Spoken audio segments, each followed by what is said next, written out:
Hello, and welcome to this edition of Consciousness Raising Online. And as we get started, a couple of things I want to mention. I had been planning on doing this particular presentation in the past, but just hadn't gotten around to it. And what happened was that there's apparently going to be a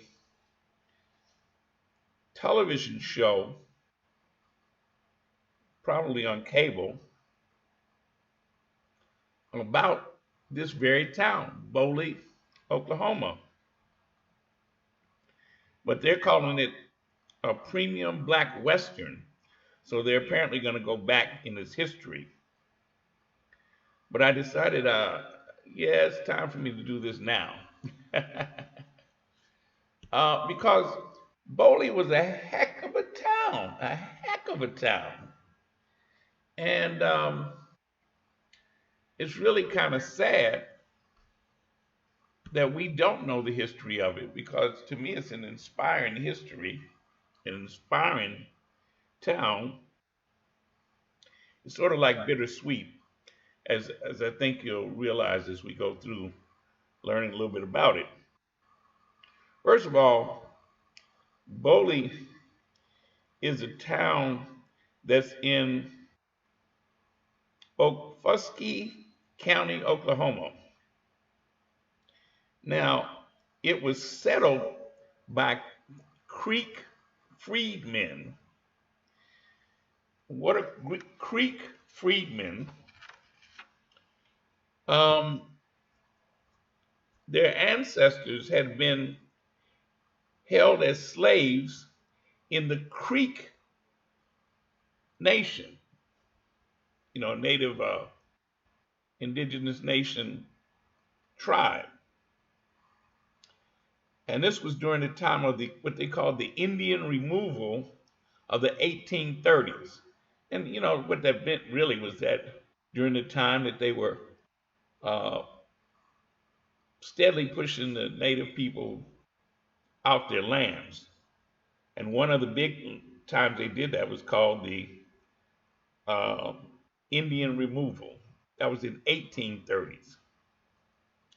Now, after the Civil War, which was like 1865, the United States negotiated new treaties with tribes who had allied themselves with the Confederacy and required them to emancipate their slaves and give them membership in the tribes. Now, these formerly enslaved people were called the Creek freedmen. So that's something I never learned anything about in history books. Although it's funny because, when I was coming up, a lot of times black folks in different parts of the country and different uh, tribes of black folks, they love to say, "Oh, I'm part Indian," especially if they had what we call straight hair. They say, "Oh yeah, I'm part Indian." Well, to a degree, that may have been true with some. Uh, but in any case, Creek freedmen were actually originally made members of the tribe of the Creek.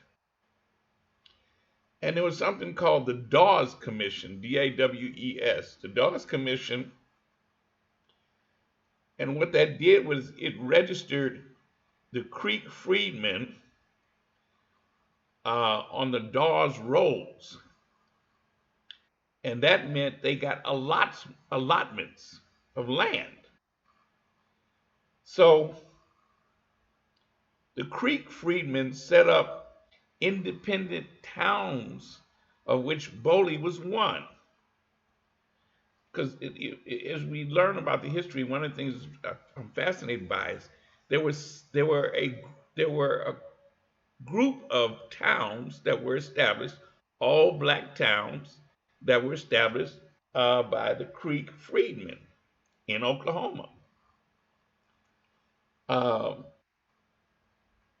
and a couple of them, which I'll do a story, a presentation about sometime soon. A few of them, they gave them, they were given land that was considered to be worthless, and they struck oil on it. So some of them became very wealthy from oil. And then, of course, you had the black area of Tulsa, Oklahoma, which you know the history of that and what happened in Tulsa. Um, Now, Boley was established on the land that was allotted to Abigail Barnett, the daughter of James Barnett, who was a Creek freedman. So his daughter got an allotment, right? And here's what happened: the Fort Smith and Western Railroad uh, decided that they wanted to come through there, and they basically ran a railroad through there that made that whole area very profitable. Uh, the land owned by the Barnett family, among others, was like midway between the two areas that the railroad was running to, and so Boley was made a railroad stop. And so in 1905, it was uh, Boley was incorporated.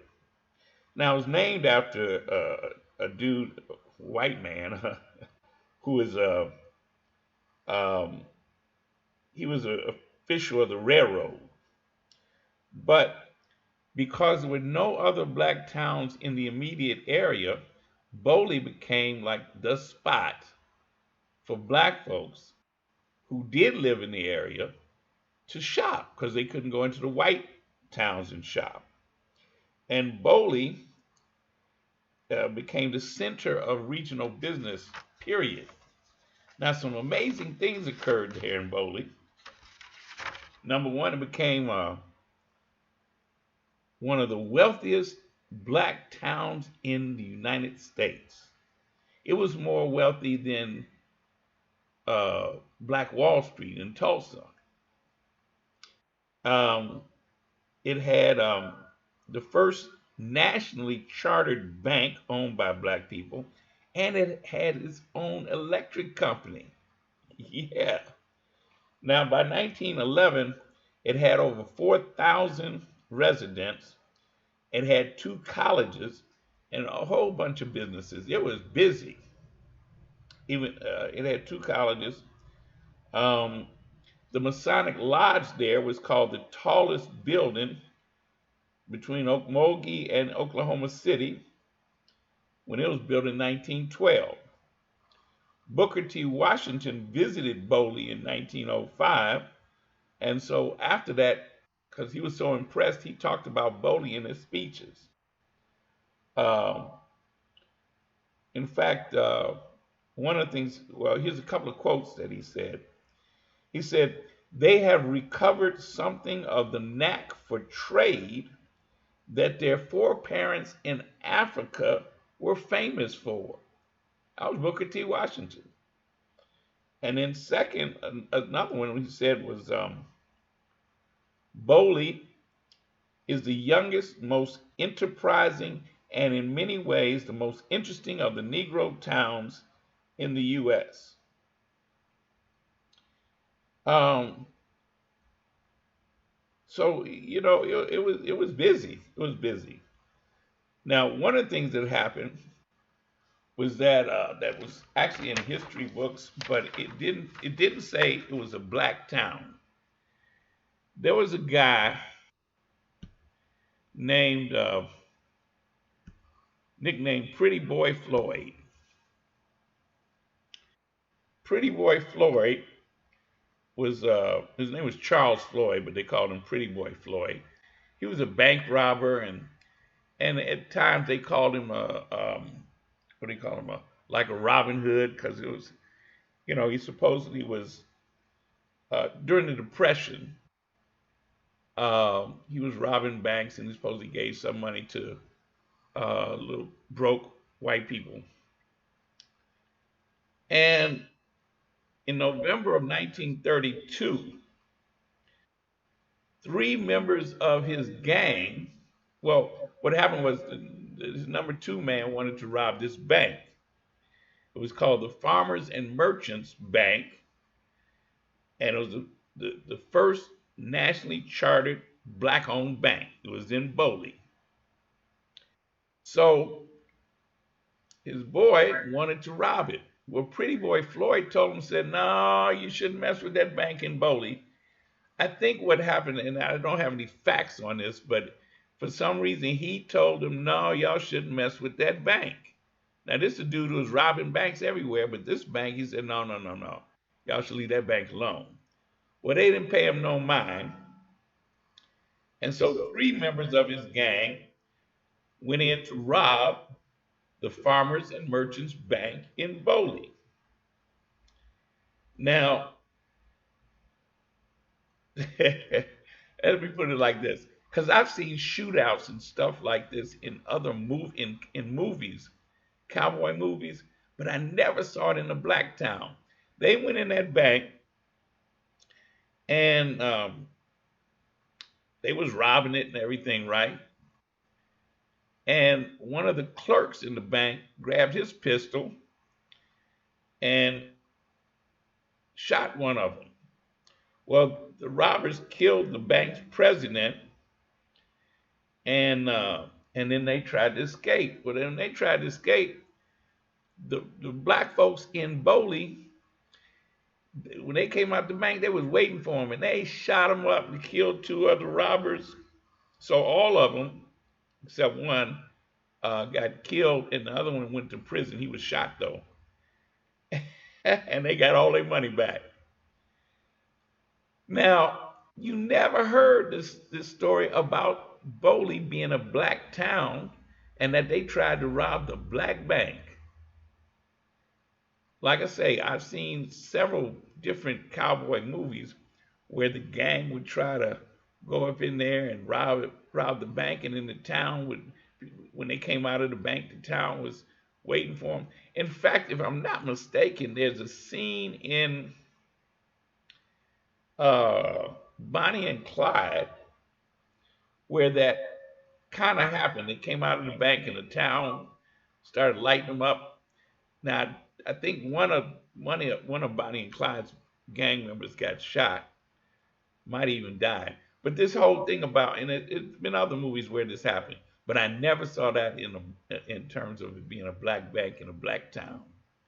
But after that, didn't nobody else try to rob it? Now, and I tell you this because you'll see in some renditions or stories about this, they'll say Pretty Boy Floyd tried to rob that bank, but that's not true. Pretty Boy Floyd told them not to try to rob this particular bank, and they didn't listen to him, and they ended up messed up. Okay. Now, the sad thing. Oh, let me mention. Well, they had some things happen. Uh, in fact, after that, there was a brother by the name of Forrest Anderson. Now, Forrest Anderson was born in North Carolina, the son of a former slave, and he made it to Oklahoma in 1907, where he settled in as a sharecropper. Now, he got the opportunity to buy the land he was farming, and guess what? Bingo lingo, it turned out that there was oil on that land. So he ended up being rich. And can you imagine brother say, it's oil, I'm rich, I'm rich. And he really was. Now he used some of the money he earned from his oil and gas leases to buy more than 6,600 acres of land by the time he died. Now, after the bank that got robbed, um, they actually the state shut the banks down, shut the bank down. Um, that sounds like some skullduggery here. But anyway, the state shut the bank down. But what Forrest Anderson did, he bought the bank and paid off all the depositors. I love that story. I love that. He said, okay, y'all want to mess with us?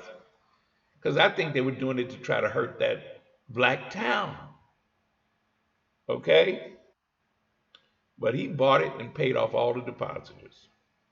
Ebony magazine in 1949 listed Forrest Anderson as one of the top black millionaires in the United States in April 1949. Ain't that something? Now, sadly, um, the town went through some changes. It happened actually because of, well, after World War I, the railroad went bankrupt. The Fort Smith and Western Railroad. And it went bankrupt. And then Boley ended up going through bankruptcy in 1939 during the Great Depression. And so the population started going down. Because remember, it had gotten up to over 4,000 people. And before World War II, the population had actually dropped to about 700 people. And wow, it went through some changes. Now the town is still there, but check this out. Because let's see, in 1925, they had opened a state training school for incorrigible Negro boys. Incorrigible Negro boys. And so they had a training school. That's actually it's like a juvie, right? Later on, it became the John Lilly Correctional Center for adults. In fact, it still is. It's a state prison. Okay? But now, yeah, it went through some changes, but a couple of things came out of it. Came through with them. Number one, it was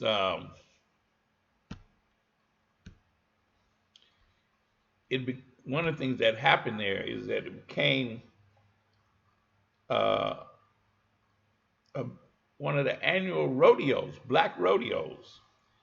It's called the Annual Boley Rodeo and Barbecue Festival. That started happening in 1961.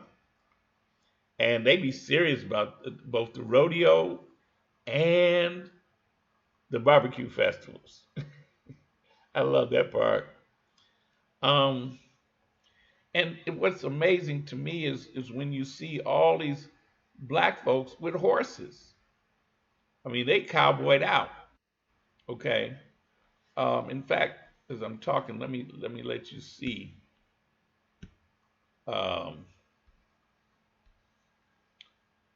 Yeah, I'll let you see. This is called the Pony Express.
and they're using that money for Boley, rodeo, and barbecue. I wouldn't let black guys on the barbecue, but I'm just saying. Uh, but yeah, the rodeo, like I say, is big time. It's big time. So there's still people who live there. Like I say, they put the prison is there now. It's a little bit down the road. What's interesting to me is that a lot of the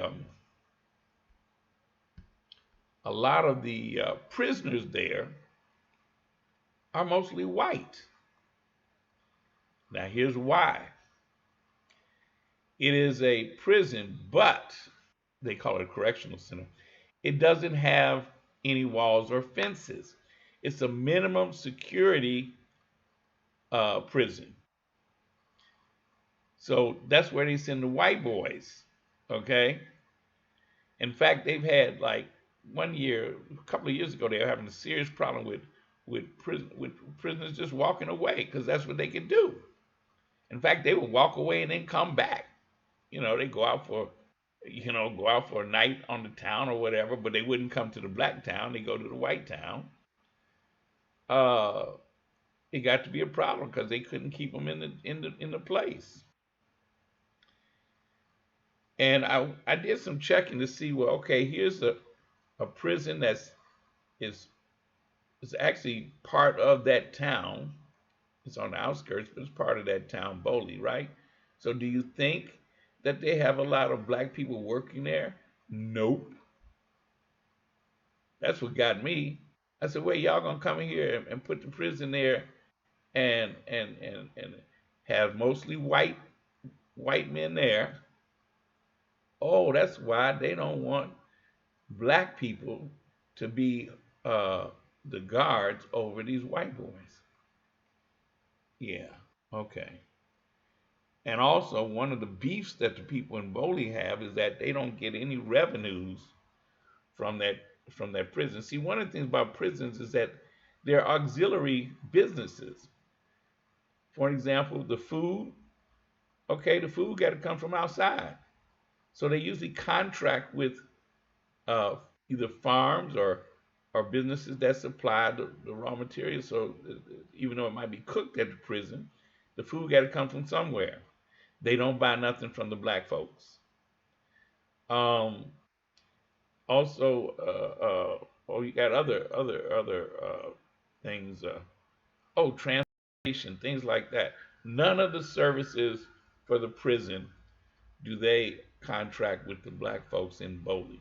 All of it comes from surrounding counties and white folks. Okay. Now, let's see. One of the things also I wanted to mention is that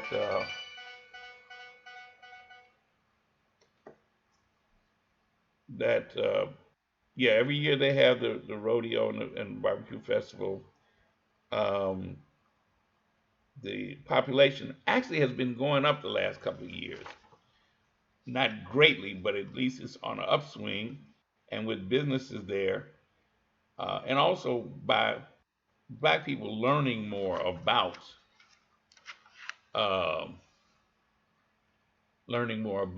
Boley's history and the history of the black towns. So Boley is one of those towns where I believe we should definitely include it in Black History Month because it deserves to be known. You know what I'm saying? Know what I'm saying?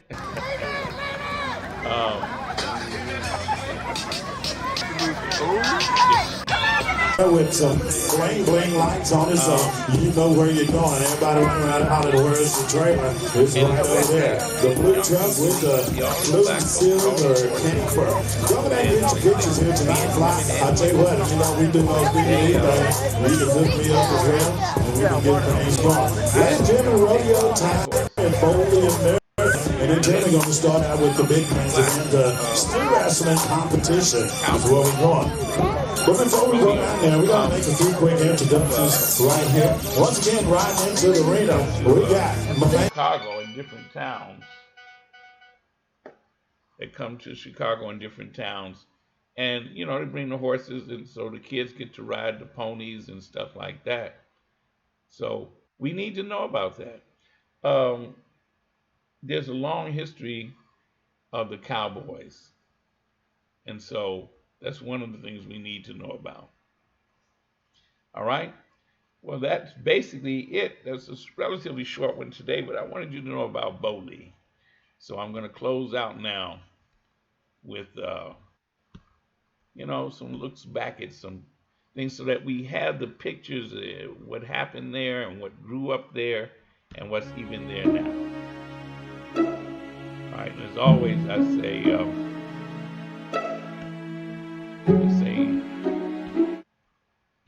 say no justice, no peace, no love. KNOW.